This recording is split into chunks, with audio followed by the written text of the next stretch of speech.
Like I showed you guys before, right? So you have the kidneys. There's a guy here, but you would have the large blue one is going to be the renal vein. Okay, it's coming out of there.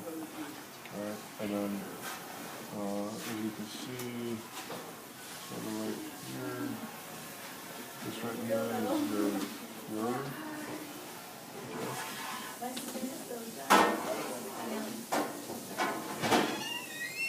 See that? Okay. So you have two of those. You have one on each side. All right. Ureter comes down, and this is the bladder. Okay.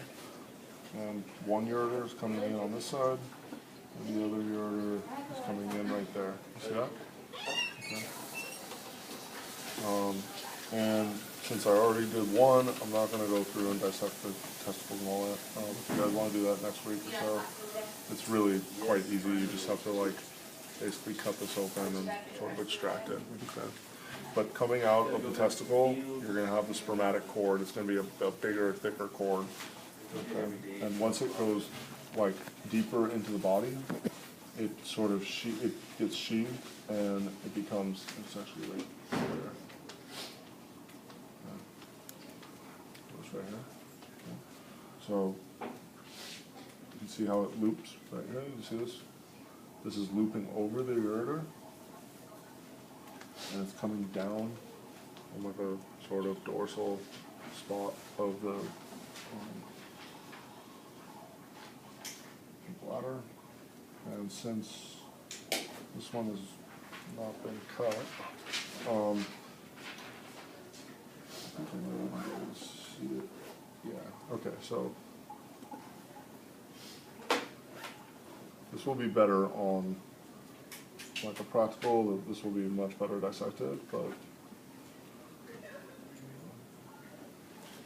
if you guys want to explore it more, you can do that. But this right here is the prostate. Okay? Yeah, so it goes underneath the pelvis. So it goes bladder, it passes through the prostate, it goes underneath this pelvis, that's why we can't see it, and it comes back out, and it goes into the penis. Alright, and this section from this all the way down to the penis is the urogenital canal. Alright, so two purposes being served right here, okay? Urine and reproductive systems. Okay.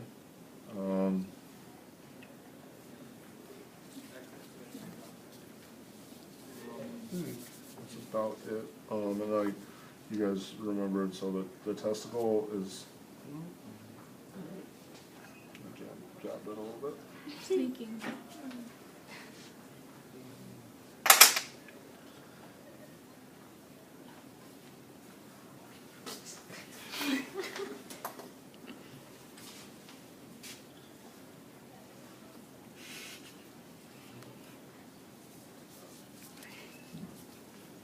Okay.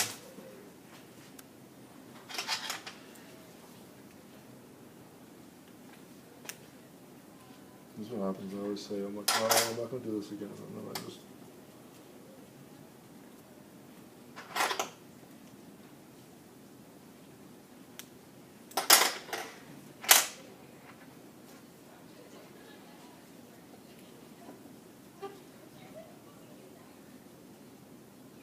Okay. Testicle. And if we were to remove this sort of membrane here, you might be able to see the epidermis better.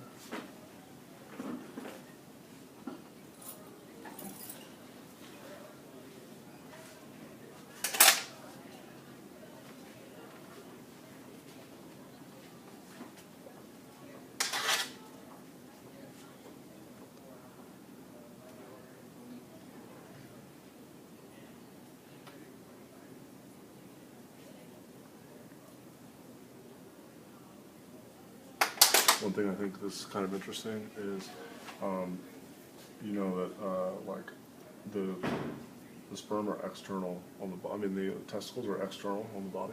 Okay, so the heat regulation is a little different than they would be on the inside of the body. So that's why when it's cold, the scrotum shrinks up and it gets closer to the body, and it keeps the temperature, because the temperature that sperm survive at is sort of, they're picky. Okay, and the body naturally recognizes temperature and adjusts that. Okay, and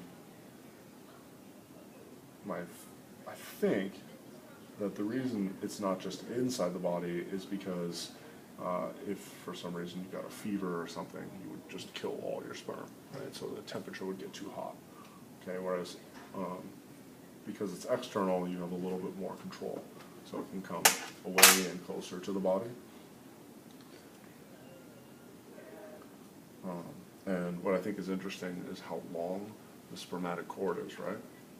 And normally, so it would like be kind of condensed up in here, right? But then if the scrotum is hanging more distal, it has more slack. Okay, it's like having extra room, basically.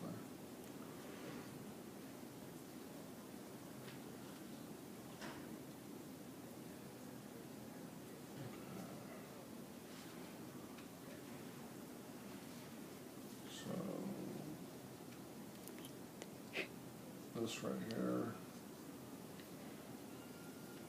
is the epididymis. Okay. See how this structure? Mm-hmm. Okay. And it comes all the way around, and actually so I could almost separate that, right? And you can see that if you follow this structure right here, this is what leads to the spermatic cord. Okay. So epididymis, testicle.